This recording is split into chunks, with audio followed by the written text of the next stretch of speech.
नमस्कार मित्रों। आज हम बात करने वाले हैं एक बहुत ही महत्वपूर्ण मुद्दे पर और एक ऐसे मुद्दे पर जो इस समय सोशल मीडिया की सुर्खियां बटोर रही हैं। और वो मुद्दा है अरावली को बचाने को लेकर। तो सबसे पहला सवाल ये उठता है कि ये अरावली है क्या। तो आपको पता होना चाहिए कि लगभग 65 करोड़ वर्ष पहले इसकी उत्पत्ति हुई है। और ये हमारे देश की राजधानी दिल्ली से लेकर गुजरात के पालनपुर तक फैली हुई है। लगभग 800 किलोमीटर से भी ऊपर के दायरे में ये फैली हुई है।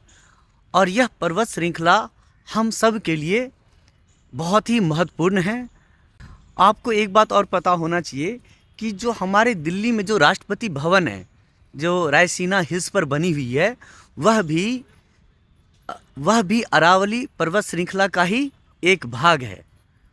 एक बात और जो आप सब जानते भी हैं कि माउंट आबू, जो कि एक हिल स्टेशन है हमारे देश का, जहां देश विदेश से लोग घूमने जाते हैं, वह हिल स्टेशन भी अरावली की पहाड़ियों पर ही बना हुआ है।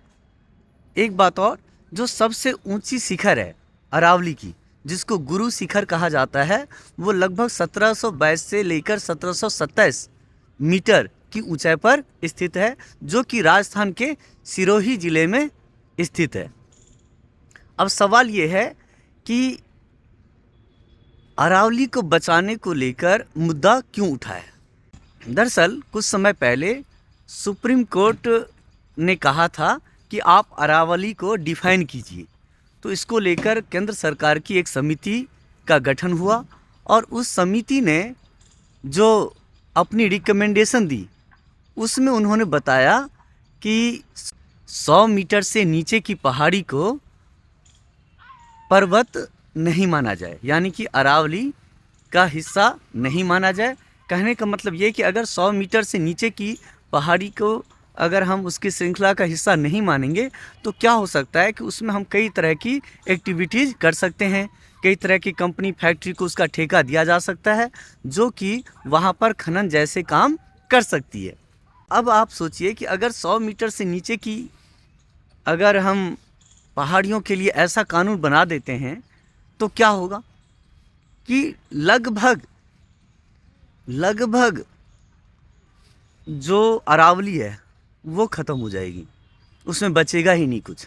मुश्किल से कुछ ही पहाड़ ऐसे हैं जो 100 मीटर से ऊपर के हैं। 12,181 के लगभग पर्वत हैं। अगर ये ऐसा हो जाता है तो उसके बाद मुश्किल से अरावली की मुश्किल से 1,000 या 1,100 ही पर्वत बच पाएंगी।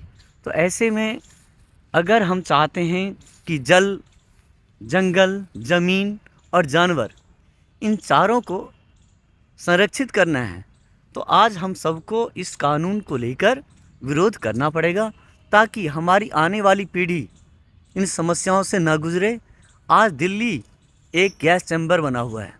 सोचिए कि अगर अरावली नहीं होता तो आज हम लोगों की स्थिति और कितनी ख़राब होती।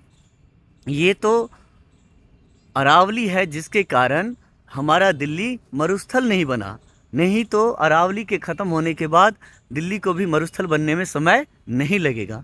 तो आवश्यक है कि सब आकर, सब मिलकर इसको लेकर आवाज़ उठाएं, क्योंकि ये केवल व्यक्तिगत मुद्दा नहीं है, सार्वजनिक मुद्दा है। ये एक ऐसा मुद्दा है जिसमें कि हम सभी को राजनीति से उठकर सोचना चाहिए और सभी को इसके खिलाफ विरोध प्रदर्शन करना चाहिए, जिससे कि सरकार बैकफुट पर आए और सरकार ऐसे निर्णय ले जिससे कि इस तरह की एक्टिविटीज़ को अनुमति नहीं मिले।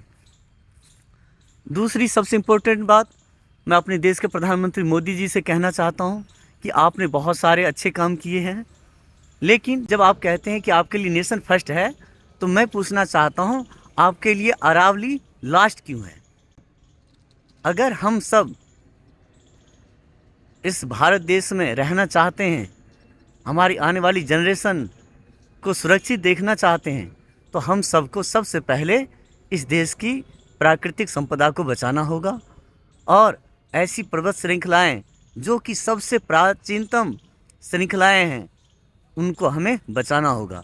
अगर नहीं बचाएंगे तो आज देख ही रहे हैं कि दिल्ली ही नहीं बल्कि कई सारे राज्यों में प्रदूषण के क्या हालत हैं। और चीज़ों से हम सबको सीख लेनी चाहिए और कोशिश करना चाहिए कि भूतकाल में जो हमने गलतियां कर ली हैं उन गलतियों से सीख लेकर अब हमें ऐसी गलतियों से बचने का प्रयास करना चाहिए।